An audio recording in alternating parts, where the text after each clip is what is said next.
Cesar, hey, congratulations. I mean, being here at TCA, this is quite a treat, per se, here at the TCA today. How does it feel for you being here today? Well, I don't just represent the dog people, I represent the immigrant people, right?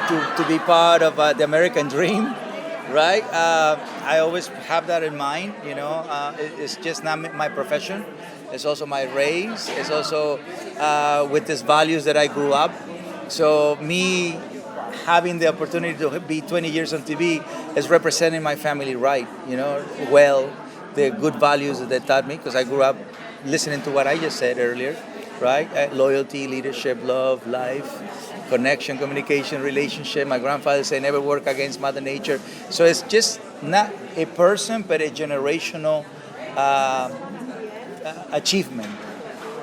So I can't wait to tell my family, how National Geographic celebrated me and all these people around here, how they were here. It was a surprise for me. Now, as an immigrant yourself, what kind of bar do you set for success, and what do you contribute the secret to your success today? The secret of success is to have faith, right? Because as an immigrant, most of the time we don't have our families here. We don't understand the government, and we don't have the help for it. So one thing that we immigrants relate on, especially the Latinos, we rely a lot on faith, and then we know we have to work hard. So we know we have to come from the bottom of the pack, and then it's an opportunity. America is a land of opportunities, and then go to the top to be the pack leader, and then do it with passion and have the creativity, which is growing up in a third world country, you use your creativity a lot to stay alive. And people talk about organic things. We grow things organic. People talk about recycle things. We recycle even our clothes. Mm-hmm. So when you have a country that has so much, and then there's so much opportunities to use your creativity on. But one thing that I'm very proud of is the faith that I was given to, the hard work that my father showed, and the passion that my country has, and the creativity that I came with.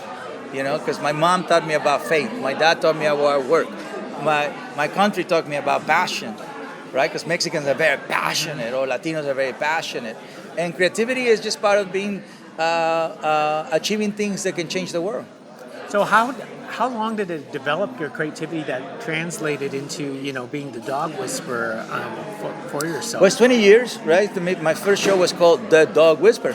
And so I say I train people rehabilitate dogs. That's how I make myself different from the rest of all the professionals. So this Mexican guy in South Central says that he rehabilitates dogs and train people. That was a creativity, because everybody was doing dog training.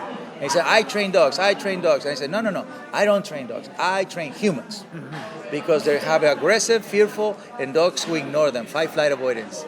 So I started rehabilitating that, because I never saw a dog in Mexico fight-flight avoidance to their humans, to their own family. That dog, I never saw a dog biting the hand that feeds them until I came to America. I never saw a dog that was afraid of their own family until I came to America. I never saw a dog ignoring their family until I came to America. So that dog doesn't need training in my mind. That dog needs rehab. And that was it. Right? And then there's a Mexican guy over there that walks a pack of dogs that says he rehabilitates dogs and trains people. That is our creativity.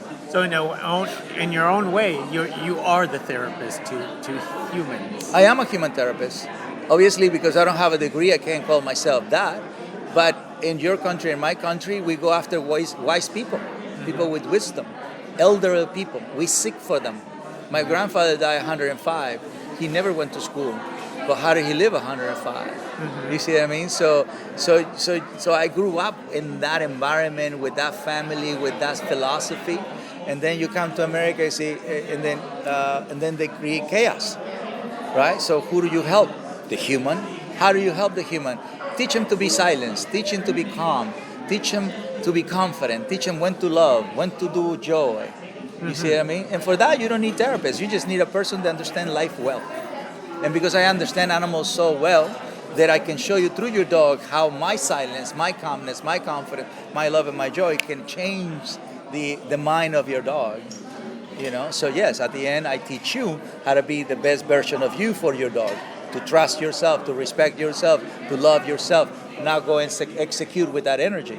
Because now you have calm, confident, love, joy. So, who taught you in life, or who mentored you to give you lessons to influence you to do all this creativity?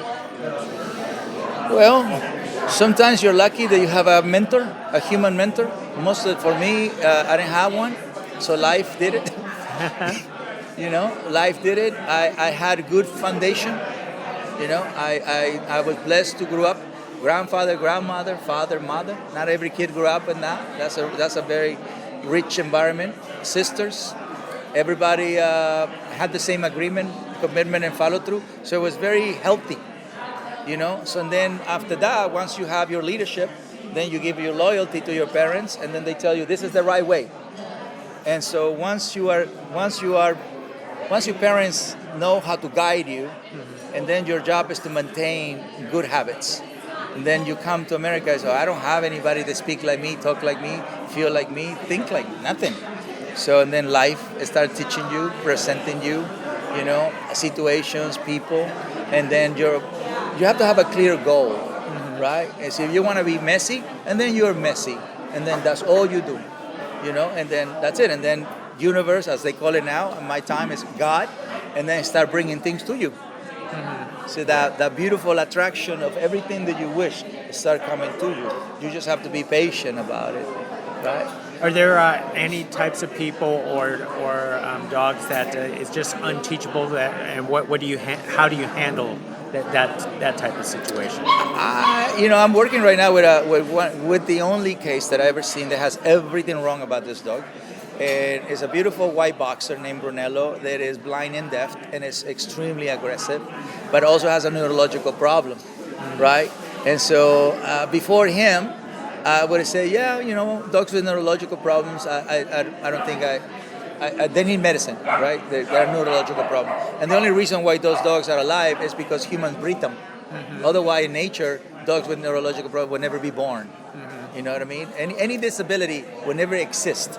They can't afford somebody ill in the pack, right? And so, but now I can tell you, no, I actually changed. A blind, deaf, with neurological problems, everything wrong about his body, I brought his peace back. But with people, I would say that if a human doesn't surrender after 3 sessions, I'm out. Okay.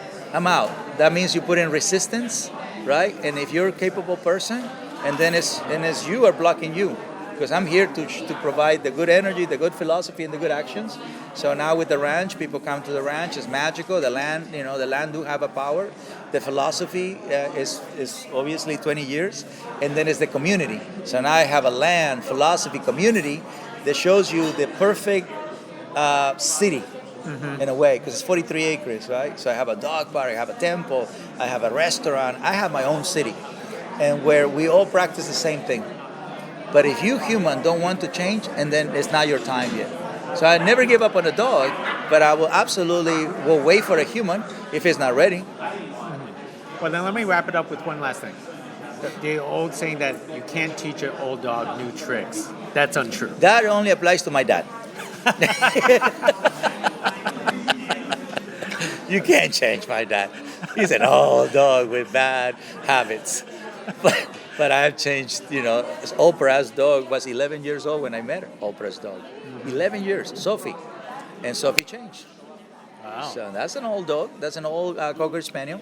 That's more in the senior part. But no, that only applies for humans. Well said, well said. Thank you very much. Really appreciate it.